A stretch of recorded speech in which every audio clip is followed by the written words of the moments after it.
I know. So there were a couple things that I want to talk about. Everything about Okoye getting kicked out of the Dora Milaje I was, had no problem with that. We can start right there. I mean, I was okay with it because Angela Bassett just acted that scene really, really, really well. So Yeah, it made me more okay with it. But I was yeah. also just like, you ain't have to do that, yo. Yeah, she did. She was like one of No, my she did. favorite No, she characters. did. Because Okoye's effed up. She's She effed up a did. couple times. She did. She was I'm just saying, very.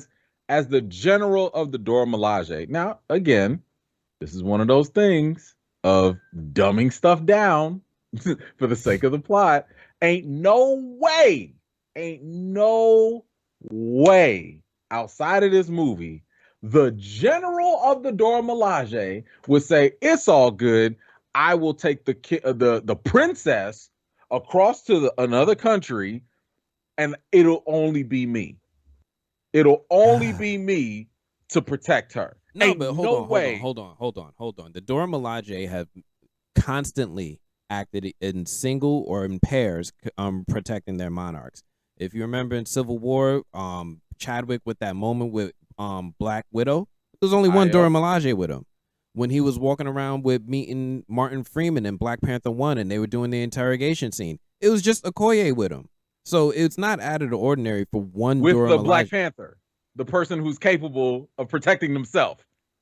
It's not out of the ordinary for one Dora Milaje to be protecting their monarch, is what I mean. I Right? I don't even remember them around King T'Chaka when he died. I don't remember any of them there. I mean, there were two of them in the very beginning of Black Panther when he was there in the early part.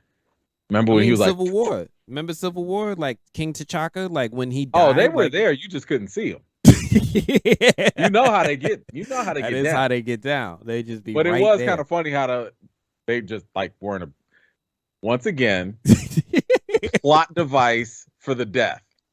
You don't need Dora Milaje around. Who cares? all of a We only sudden, needed T'Chaka there to die for T'Challa.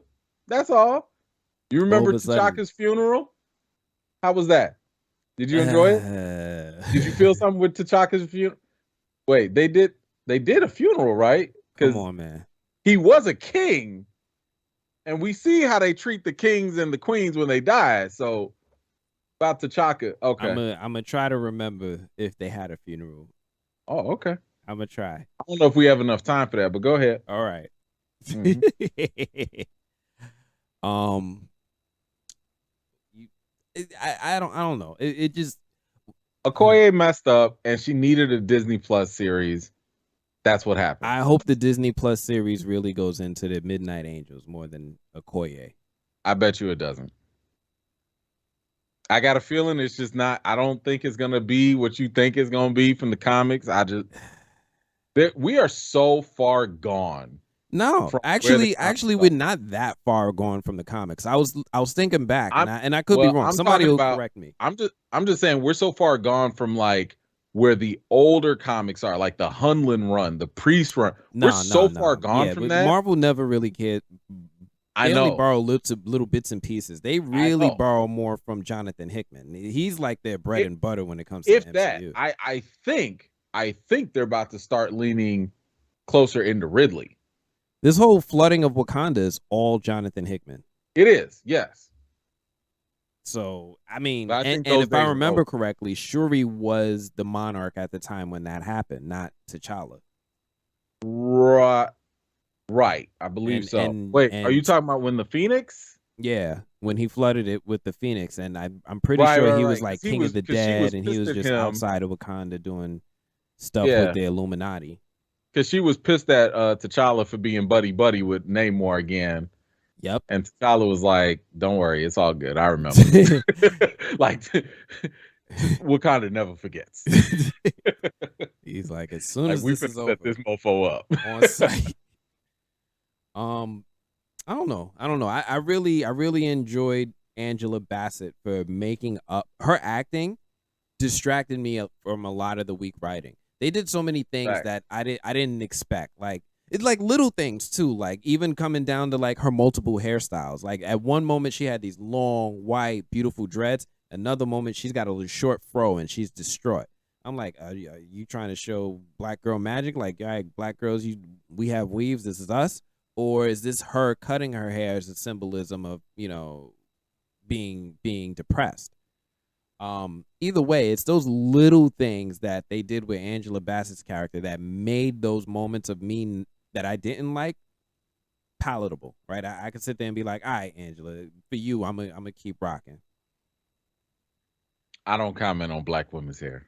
I'm gonna leave that alone. They're crowns. I just know that her performance was fantastic. Yep. She gave me goosebumps every single time. I am still mad about the fact that she had to be used for a plot device of death to motivate Shuri. I thought that was unnecessary. They didn't have to. Even though maybe Angela just was done and she was like, "I'm out." Maybe, but either way, I mean, she had to learn how to swim for this. She might have been like, "Oh, that's where I draw the line, Marvel." Maybe, but like, look, I'll just say this: she needs a nomination at the very least. You think so for this?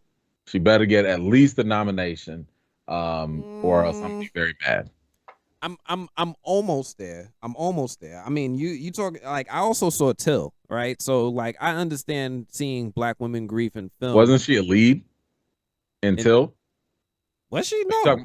Are you talking about the mom? Yeah. That was a lead. I'm saying Angela should get best supporting actress. Understand, but I'm just saying, like, I understand how, like, seeing black women grief for the mourning of their family members can have such an emotional reaction.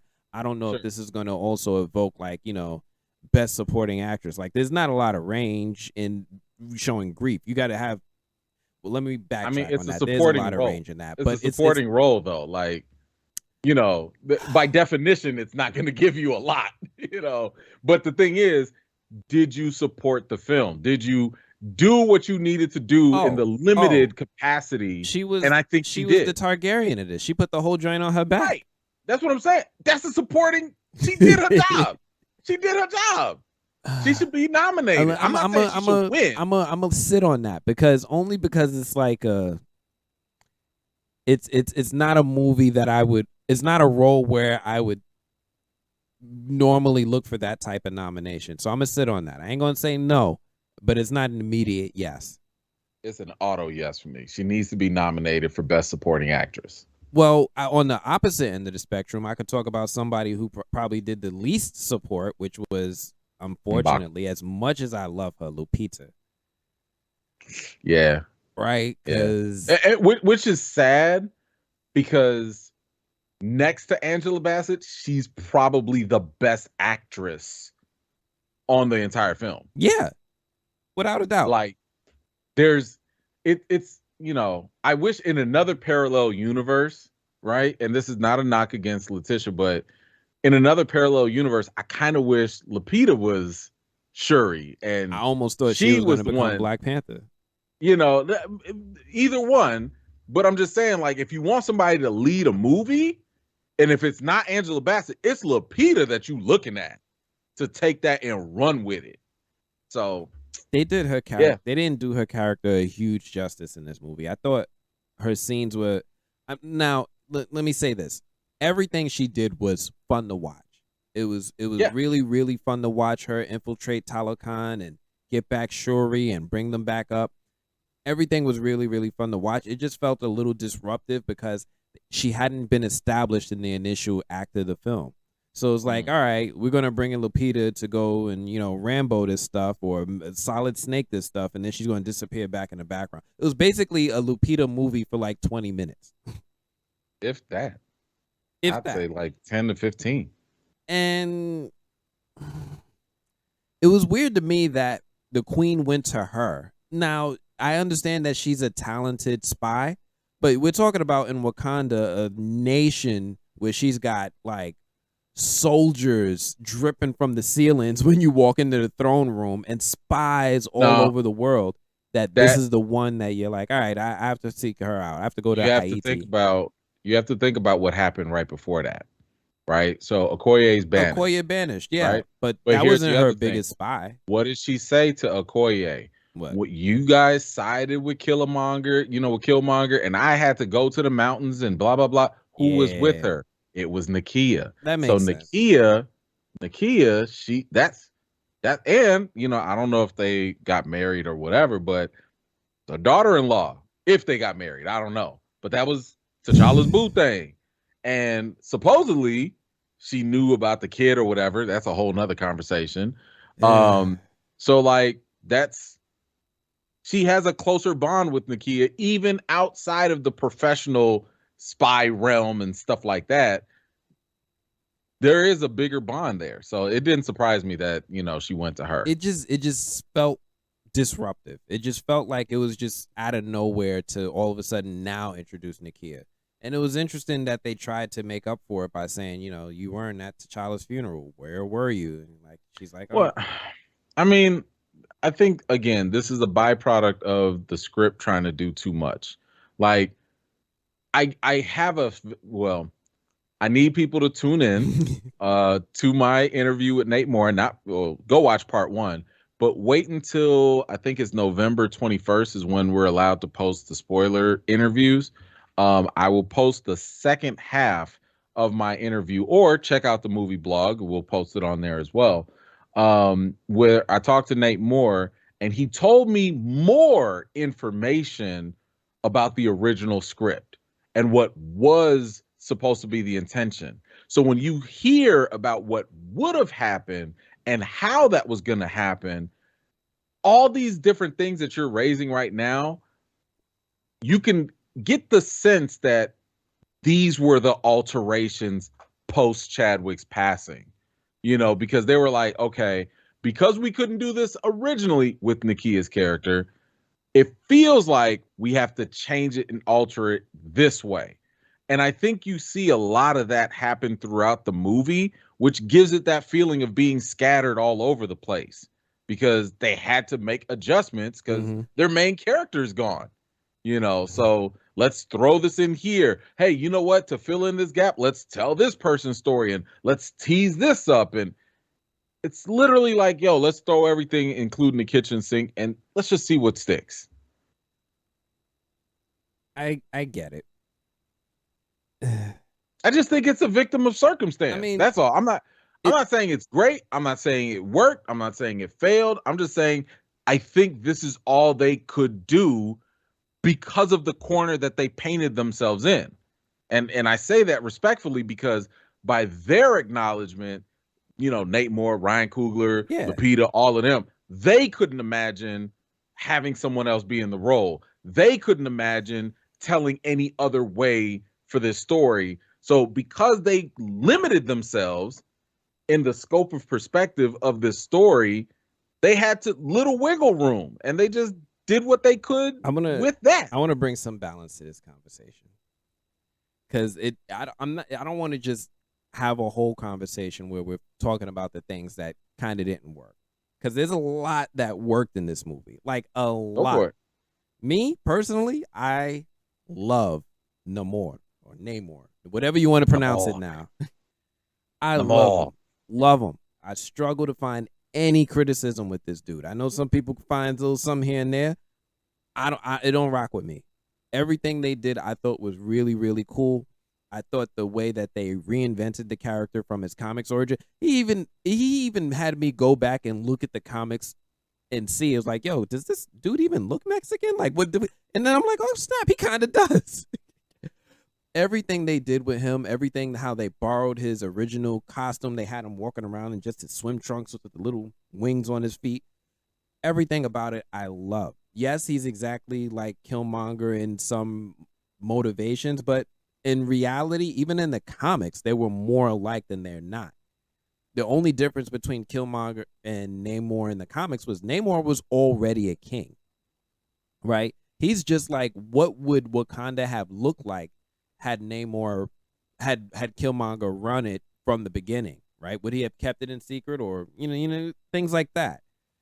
I really, really appreciate everything they did, from reinventing it with Talokan, introducing all the Mesoamerican culture, everything about the history of his people and the colonizers enslaving them, and then his reaction to that, off with their heads, which is very, very much in tune with what happened in reality, right? Back in I think it was the 17th century when settlers had arrived and the natives were trying to fight back. They fought back pretty brutally. Like, they were ruthless. They were putting skulls on deck. I loved how Namor, even as a child, was ruthlessly viciously protecting Talokan and his people.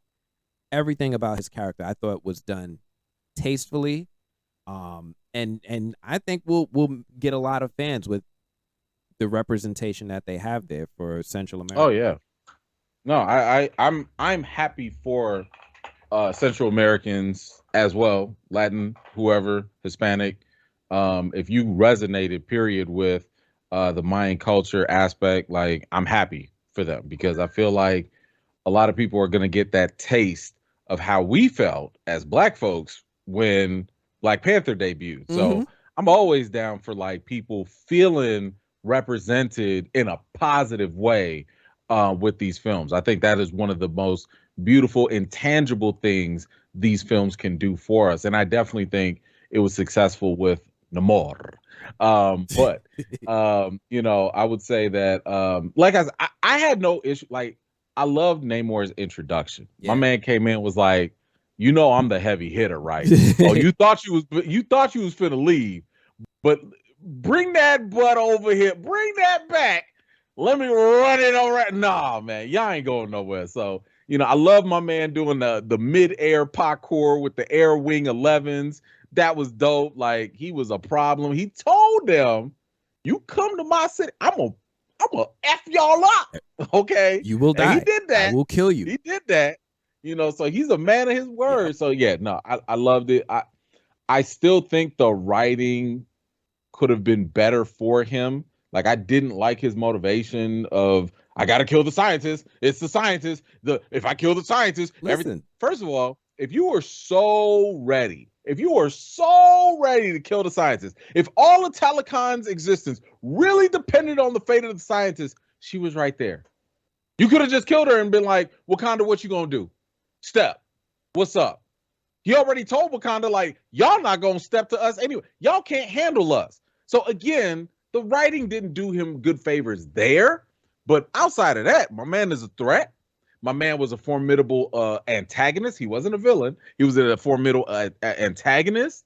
And by the way, and the cinematography, my goodness, the visual effects of Talokan, my gosh, that was amazing. I loved it, including the score. By the way, I don't remember the music song, but like when it was like ha ha ha ha ha ha. I was like, yo, okay, I don't know what this is. I don't know the language, but this is bumping. Like, okay, so like, I love that. Man, I love that little custom Hadouken. Yeah, like this is everything. Their new like sign. This is that for them, bro. Every time it's not Hadouken no more. They done took it. It's theirs now. I couldn't take it out, but now it's Hadouken. It's theirs. But no, like, that to me was great. I mean, I'm looking forward to more Namor. Right, I'm looking forward to more of him later. Now, I don't know if he can have a movie. No, hold on. Or it's simple. Bring him back. Fantastic Four. That's easy. That's an easy one right there. You trying to get Sue Richards messed up? Yes. Leave her alone. Yes. Better leave her alone. Oh man, yo. Sue Richards and Namor. You already know how dude get down. He's like your husband. Yo, right. That's lame. You're like, yo, read who? Read who? He's lame. Chill. No, that's an easy one. Fantastic Four. Either make him a villain or make him like a villain turned ally toward a bigger threat, like maybe Victor Von Doom. I could totally see that. Maybe, yeah. I don't know what Marvel's going to be doing with this character, but Tenoch. I think right now the clearest thing is you see Atuma. They might do an Atuma revolt type of thing because he was his antagonist in the comics.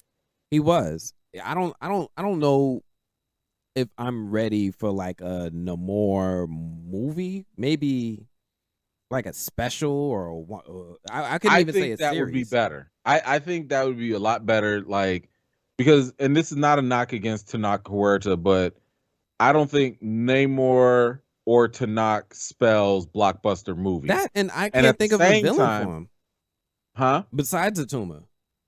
Like he doesn't have a deep villain roster. Well, that's the thing though. Like, and that's why, like, I don't even know if Plus series would be enough to, or I don't think that would be an adequate place to tell his story either. I do agree with you. I think a 60-minute special, kind of Yeah. like what they did with Werewolf by Night, Yep. that would be great. And I think the benefit you would have there would be Namor, and this is kind of like parallel to what happens with T'Challa in the comics, have Namor versus his people and have the politics, the inner politics. The fact that they showed Namora come in and was like, I followed you because you was a G. You was a Yeah. rider. And now you out here submitting to these Wakandans? What's up? Man, that little seed of discord right there, that is something that can have huge ripple effects. We don't know how the rest of the Talakans, feel about Namor. They look at him as a god, So like now that he's like a god taking a knee to somebody else, what does that mean? What does that mean for their faith? What does that mean for their politics? What does that mean for the leadership? That's something that could be explored again in a 50, 60-minute special. Yeah, it's definitely not going to sit well with them, and I do see them forming a mutiny and trying to overthrow I can him. see that. I can It's see going to that. be tough because my man is a mutant and he's as strong as the Hulk, and he was like, But he also cares about his people. Like, is he really going to tear up his own land, his people? Like, these are maybe. I mean, Black Panther did people. it. He went straight up against them Wakandans. It's like, I don't know. I feel like he's also a man of integrity so and is honor. T'Challa. He was. T'Challa wasn't turning on his own people though. When in Black Panther 1, when Killmonger sat here and had W'Kabi and them stepping to him, he handled business. I mean, he tapped them. Okay. I mean, he had a whole army to fight. I mean, a lot of them, let's say that they weren't in the sequel, right? Let me be mindful of how YouTube likes to demonetize stuff. Right. Either way, I totally think that we need to see more in Namor. I think he should have little moments where he pops up throughout the MCU. Mm-hmm. I think that they handled his character really, really well. Another thing that I want to mention as a positive for Wakanda Forever, especially because I've said this before, I was about done with the MCU, right? Like I was like, I guess my time is done here. Like everything, this is no longer. I'm no longer enjoying myself. I love that they scaled back the humor so much, right? This is a big shift from even Moon Knight and Miss Marvel and She-Hulk, where they just amped the humor to like Seinfeld and Friends levels, where it was like a joke every 2 minutes. I loved how they balanced this movie out with just dramatic acting with little light sprinkles of humor. It was a long movie. Like, what would you say? It was like 2 hours. 2 hours and 40 minutes. I'm glad that they balanced it out. They handled their writing. It has me on the brink to, give Marvel one more movie after this before I completely write it off. And unfortunately, Guardians of the Galaxy is the next one, so we'll see how that goes. I thought it was you talking about the special? Yeah. I don't care about that. Is that considered Phase 5? It's the first film? I don't know, and I don't care. I mean, I really don't. Like, we've got to go get Kevin Bacon for Christmas. Like, whatever. I'm sure there's a bigger plot in there. You know how I'm sure I'm not gonna care. James Gunn I'm not gonna care. Is as a writer and director. Not gonna care. It's on Disney Plus. How big of a plot is it gonna be? I don't care. I don't care. Yeah. I think that this movie did a lot to restore my faith. I'm going to give it another shot for Ant-Man. I guess that's the next one with Jonathan Majors Kang. I'm going to give it a shot. We're going to see how this works out. But Wakanda Forever, I think, did a lot with that writing, it in that aspect at least, to keep me entertained, keep me involved, keep me going for the next one. Because again, I was on the brink. I was ready to walk away.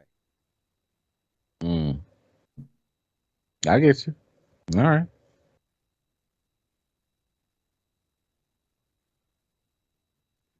I don't know how I feel about. I don't know. I still think about Riri a little bit. She was like a tacked on character. She It was felt there. like.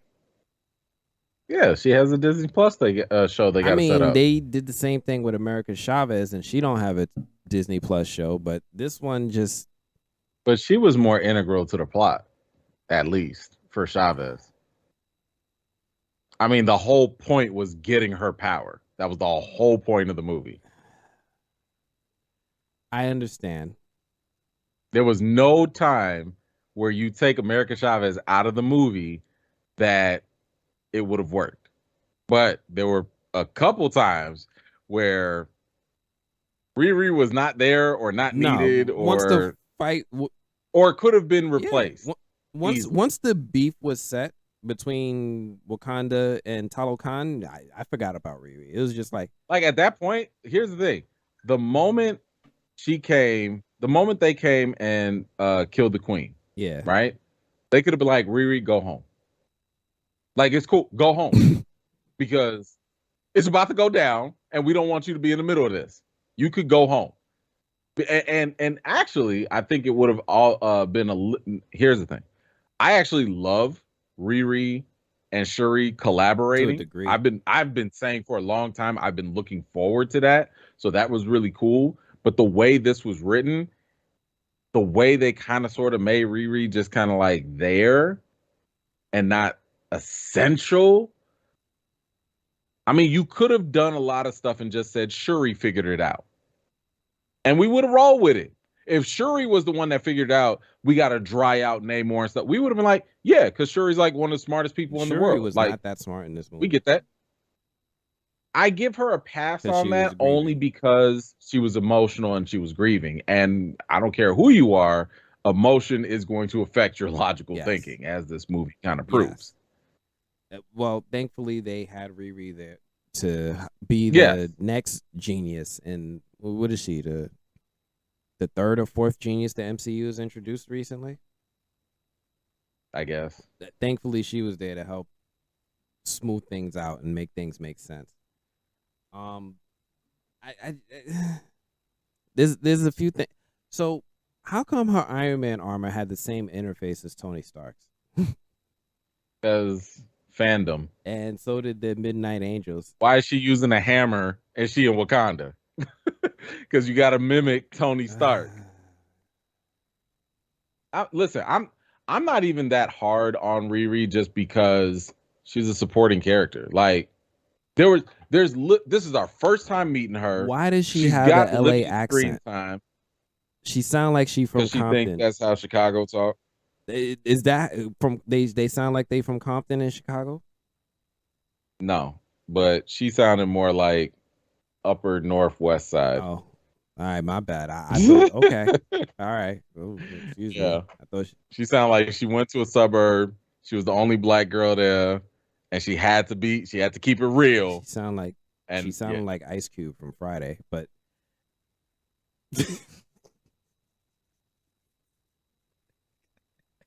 But it worked, I guess. I don't know. I was just trying to figure it out. I didn't even catch that she was from Chicago. I thought she was from Boston. Oh, yeah. Yeah, she had the Chicago Bulls in there, the Chicago flag. They was like, Chicago, Chicago, Chicago. Right, stand up. First of all, let me just say, ain't nobody from Chicago finna go to MIT and bring a Chicago flag. I didn't know y'all had flags. Bro, that's what I'm talking about. We're not carrying flags like that. Now, Bulls, sure. Yeah, okay. You could rock that. You could rock the football, the baseball, basketball. You ain't carrying no damn Chicago flag in your dorm room like you proud of that. Stop it.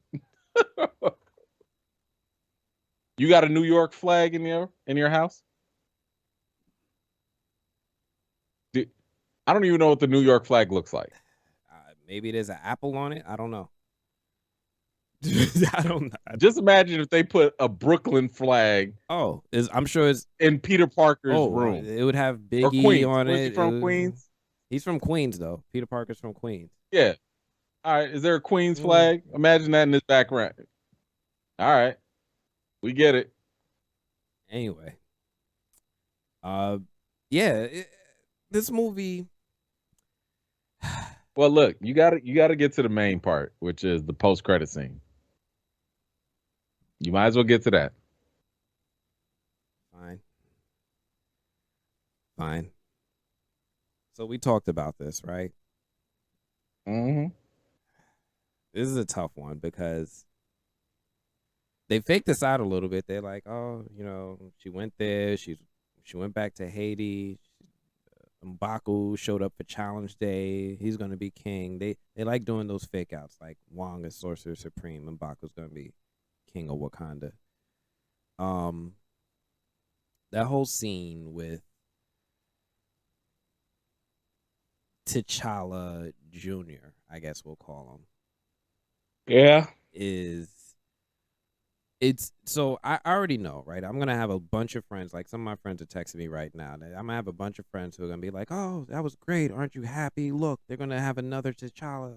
And then it's like, on the flip side, it's like we also have to promote the image of absentee fathers.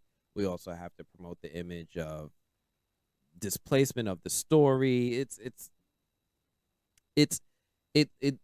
It works, but it doesn't leave a good taste in my mouth. It's like, not to mention, because there are more cons than people think.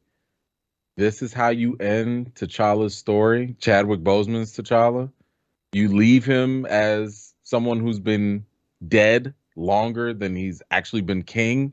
Here's the other thing. One could make the argument that his legacy is not only incomplete but kind of tarnished. I'm not talking about Chadwick. I'm talking about T'Challa. Yeah, I know that his legacy is tarnished because he's the one that opened up Wakanda.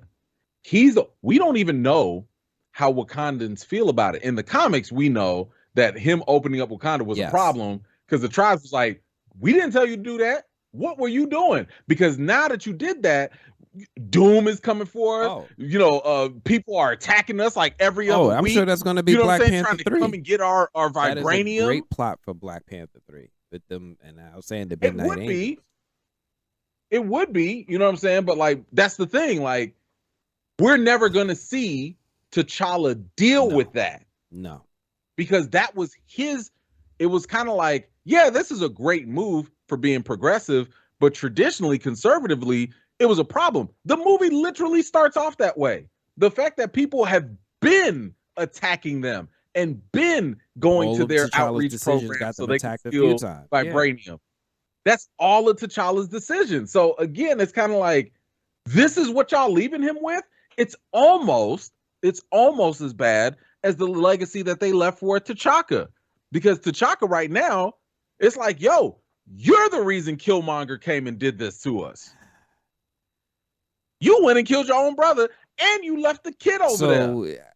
That's the legacy you left. So is it really that great of a tribute? They wrote themselves into I'm talking about within the story now. Don't come in here talking about you trashing Chadwick. I ain't talking about Chadwick. I'm talking about what they chose to do with the story and character of T'Challa they Senior. Kept putting dirt over his grave. That was it, right? Let's just keep burying him, right? We could do anything we want to him now. He's not coming back.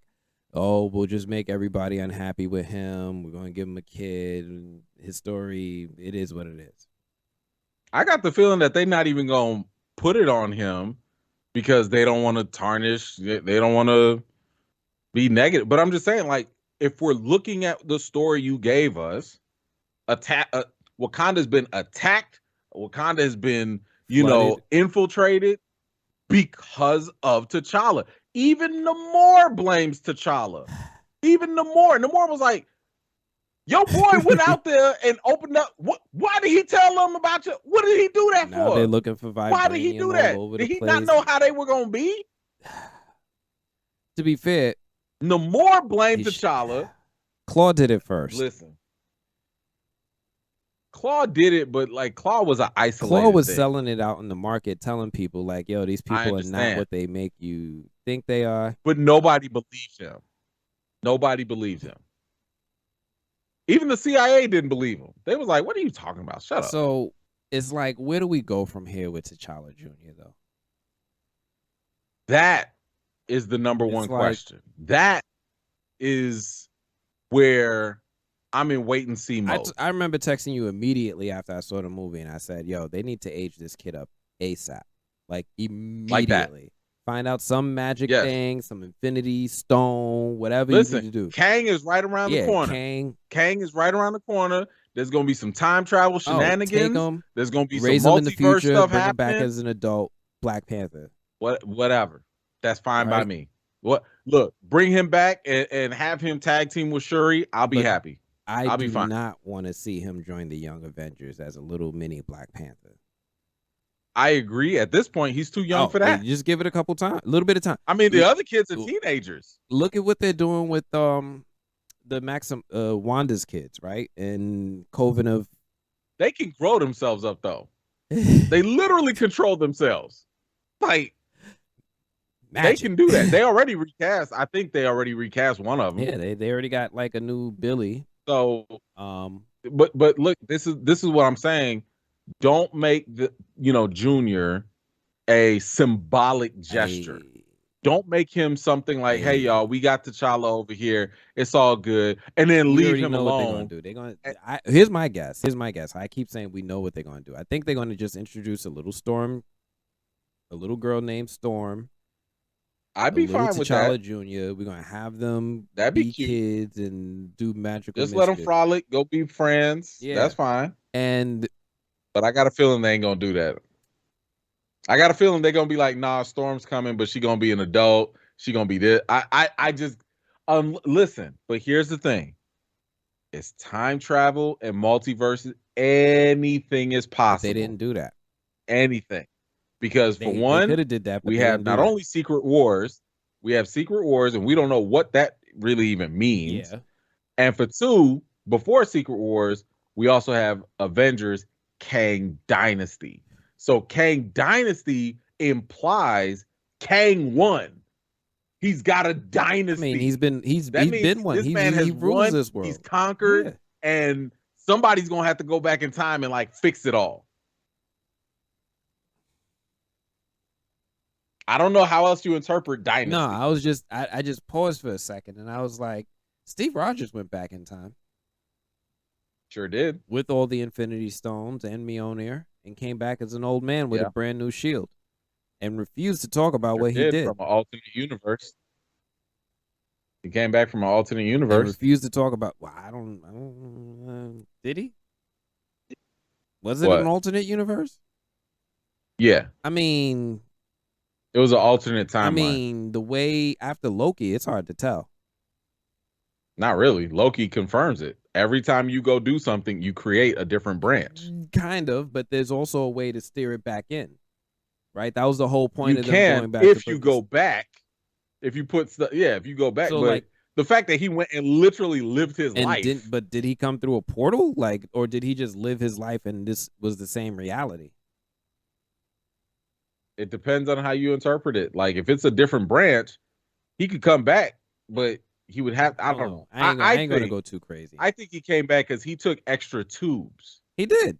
You remember, like the little he took extra tubes. So I think he took enough to go do his business, with all the stones or whatever, and he took a couple extra for his extra trip. We'll see with the Kang Dynasty. I have. All I need. I don't have a lot of hope. All I need them to do with T'Challa Jr., like I said, don't treat him like Judy from Family Matters. He's going upstairs. Don't have him going to the Wakanda Palace and never coming back. Okay. I want y'all to treat him the same way you would Tony Stark, Steve Rogers, Thor. Give him the energy, give him the investment, do what you would have done with Chadwick's T'Challa, and just give him that same energy. Have him meet up Storm. Teach him how to fight. He better have the best hands in the whole world. He better be super intelligent. Right now, I don't care if he learns it from Shuri, he's grown up on Haiti. His mom know how to fight, so hopefully she's teaching him something. Fine. Whatever. Do all of that.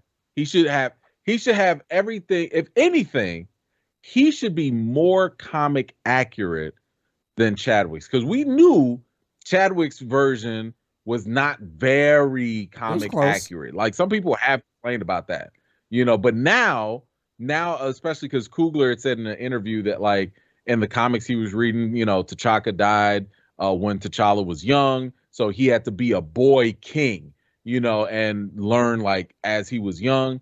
And and now I'm sitting here thinking like, wait a minute, bro. Are you finna kill Shuri? Shuri's not queen. She's not. But what I'm saying is for T'Challa to end up becoming a young boy king, somebody gonna have to die. What's he gonna do? Challenge M'Baku as a kid? Because according to tradition, which by the way, they cheated with Shuri, by the way, you can't have the heart-shaped herb when you're in combat. No. And Shuri, which by the way, I didn't like that with Shuri. Like the fact that she came in and had to arm wrestle with M'Baku. Like, first of all, you pumped up with the heart-shaped herb. Like, obviously you're stronger than him. But was she doing that to like establish herself as leader, or is just be like, listen, I'm the Black Panther? I think that it was, I think the intention was the latter, but I think they could have done it in another way without being at M'Baku's expense. Yeah. I don't think you have to show took a lot that of you're stronger than this big, strong black man to prove that you're strong. Because 5 minutes earlier, not even 5, 2 minutes earlier than that, she punched that, wardrobe thing, and everybody was like, oh, you strong. So we didn't need her to like arm wrestle M'Baku to solidify that. You got the suit. You could have just shown your strength some other way. I don't know, break a rock or something, and that would have been fine. I'm tired of them making this heart-shaped herb and not drinking it all, but whatever. Everybody with that purple drink. It's like, yo, can I have some of that? There's more right there. Listen, like, why is there only one of us? That is a huge missed opportunity by Marvel. If I was Marvel, I'd be selling purple Wakanda drink. Like, yo, I don't care if it's like Gatorade. I don't care if it's a grape drink. Like, Marvel is messing up by not selling heart-shaped herb drinks. I need to put that on Twitter. I'm gonna put that out there. We already, like, what are y'all doing? Why are y'all not selling? We know why. Do you really need me to have this conversation again about how Marvel be doing? Think athletes drink that up? Athletes would be drinking that on the football field. We really all the black need to have this conversation again about Marvel. All right.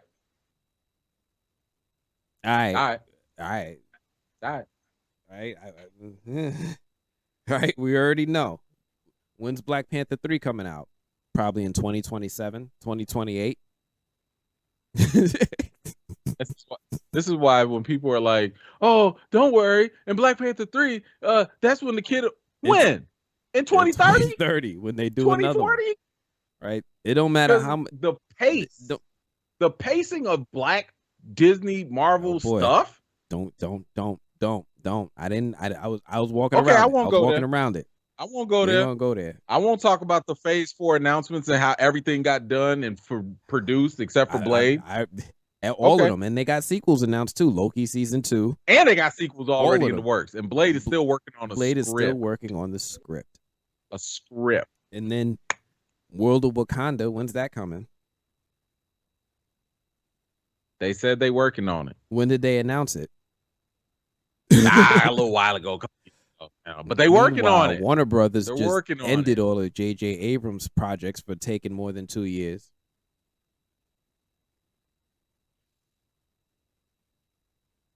I don't know, man. I don't know. What do Armor Wars? We saw what happened with that. I mean, at least that got turned into a movie. When's it coming out? Supposedly they haven't started shooting yet, but they should be starting shooting, I think, in early 2023. Did the Captain America 4 start production? I don't know. I don't know. Did they leapfrog it, or is it just one at a time? It's supposed to be in the works. I mean, they already announced that the leader was going to be in it. Harrison Ford is going to be in it. Thunderbolt Ross is going to be in it. Recast. Oh, yeah. Yo, I mean, yeah, we'll have Spider-Man 4 and 5, and then we'll get Black Panther 3. Easily. Easily. If you could, let me tell you something.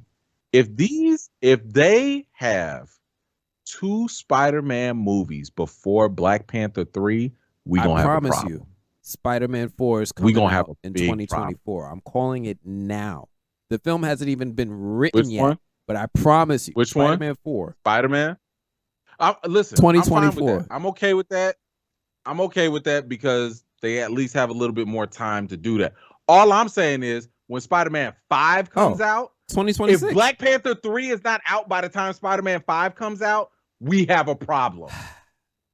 When did Black Panther 1 come out? That means if we go on the you know pace what? Never mind. that's every 2 years. That means in 4 years, if we have Spider-Man 4 years movie, and we don't have a Black Panther 3, Spider-Man is like Jay-Z and Black Panther is like Nas.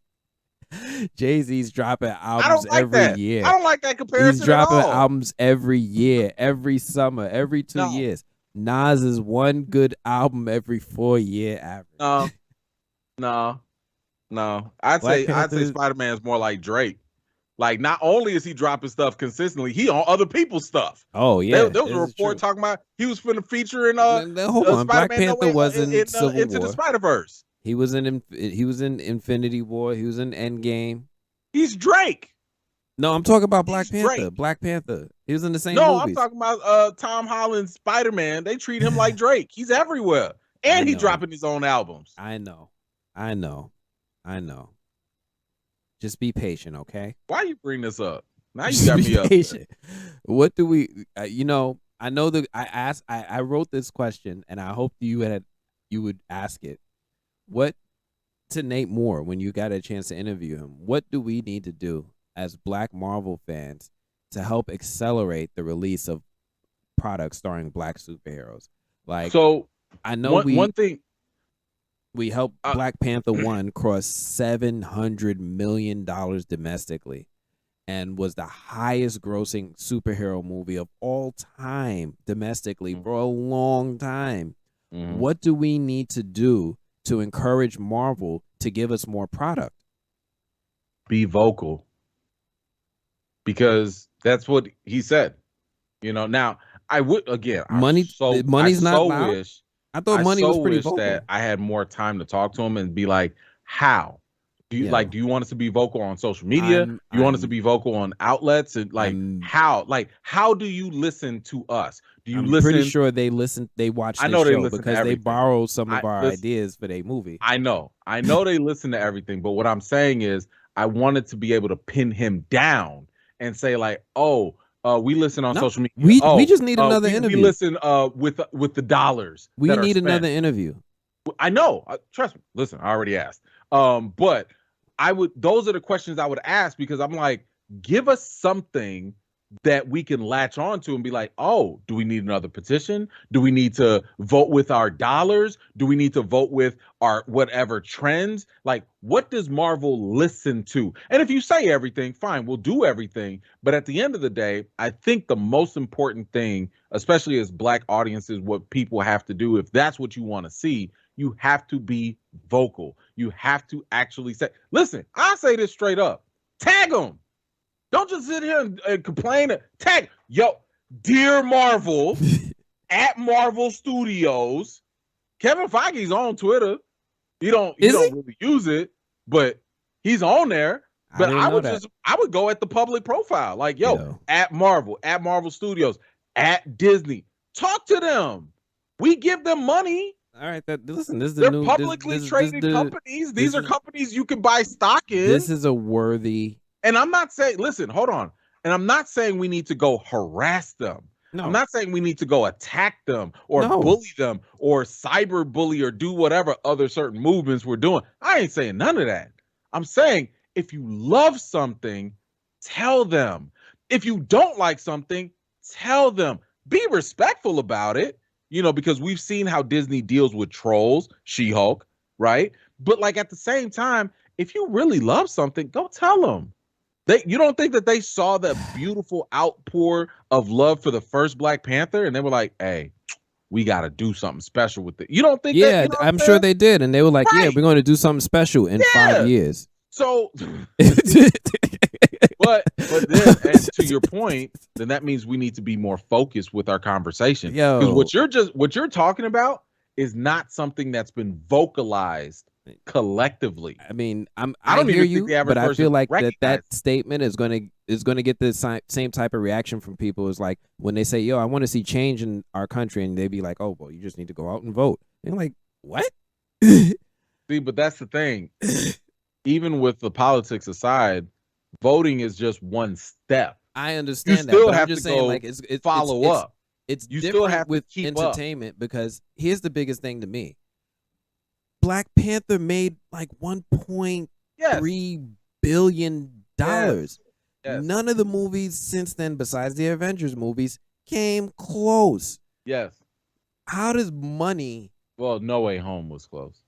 They made $1 billion. No Way Home exceeded it. No Way Home took the crown as the highest grossing solo superhero film. Oh, okay. But I'm just saying, like, in between that time, nothing came close. Yeah. So what else do we need to do besides sitting here and pushing this movie to one of the top 5 grossing films of all time to encourage them to give us more product? As someone who has led a campaign that Marvel listened to, I think the number one thing is to address the issue again, respectfully, as fans, but you have to be clear and focused. You have to articulate it in a way They're disrespecting that my cannot money. be. Well, nothing, everything can be misconstrued. They're disrespecting my money. But I gave them a lot of money because I'm just I saying wanted you have more. to voice the concern in a very clear, concise way, and I think that it's just frustrating because they always told us you talk with your dollars, right? If you don't like something, don't support it. Who told us Society, that? entertainment, Society. every Marvel movie studio. Don't work that way. Marvel does not work that way. There has not been one thing that has failed financially in Marvel that they've just stopped. The reason for that is mainly because of the whole cinematic universe thing. Second, they're too big. They're backed up by Disney. I was going to say Hulk, but okay. Well, no. But that was a rights issue. But the other thing is the fact that they don't care about rights if there's enough money. Look at Spider-Man. Let's say this. Let's say you voted with your dollars. Let's say you withheld your money from whatever project, and they see the dip. You think they finna sit here and be like, "Oh man, we shouldn't do this" or whatever? No, they're gonna be like, "Man, whatever." That next Avengers movie is gonna make $2 billion and cover that loss. And they'll keep moving on. The movies that have financially made the least amount of money in the MCU have all got sequels. All right, yeah. They keep going. They're too big. It's not like we're talking about Paramount or Lionsgate or some smaller studio in comparison where every dollar actually matters. With Marvel and Disney, they bleed money. Yeah. They bleed money. Understand. They looked at Avengers Age of Ultron. Was nominated for Best Picture at the Academy Awards. Listen, they took Avengers Age of Ultron that made $1.5 billion and said that met below expectations. $1.5 billion would change any other studio completely. Age of Ultron, but for them, it was like, damn, damn, 1.5 billion. It was all right. They didn't do no 1.5. But it fell